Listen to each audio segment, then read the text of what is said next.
So I suppose obviously every Zest project that we do has a value and we love doing them, but this one is particularly important to me as I am from Mansfield originally. So Zest are based in Lincoln.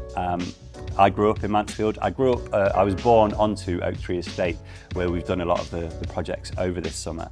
And I've been away, I've worked at different kind of theatres and different organisations, and now I'm working for Zest. And I think it's really serendipitous that, like, coming to work for Zest, and one of the big projects that we're doing this summer and autumn is working in Mansfield. When I was growing up, there wasn't much kind of cultural activity going on. There wasn't many opportunities to kind of like work in the arts, to participate in the arts. And I think what's happening now with Mansfield, with the District Council and what the team at the Palace Theatre and the museum are doing is really kind of creating change and opportunities. And the fact that they're launching a Youth Voice programme based on alongside the project that we're doing, I just think it's a brilliant thing. Just before the summer holidays, we met over 100 young people from Mansfield, and just to find out about their hopes, their dreams, their worries, basically anything that young people are thinking about right now, what is important to them right now.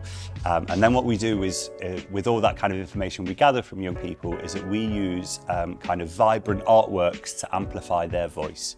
And I suppose not only is it a moment of pride for those young people to have their words turned into these vibrant artworks, but what's really important, I think, is that these artworks are then, like, they placemake. They're in the town centre. We've got massive flags that are in front of the town hall, and that they'll be there in front of the town's decision makers, in front of the councillors, the mayor, all of those kind of people. So it's really about amplifying their voice, a voice that doesn't always be part of the conversation. When we first unveil those artworks to those young people, so we spent time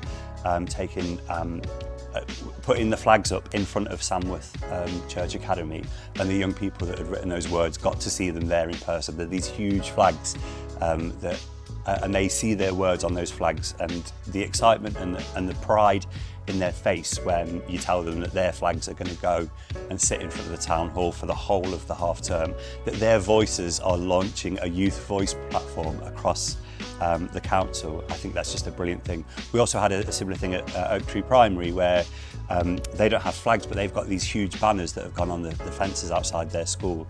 And again, these young people have curated these artworks to inspire their other kind of fellow pupils, but also people from the local community.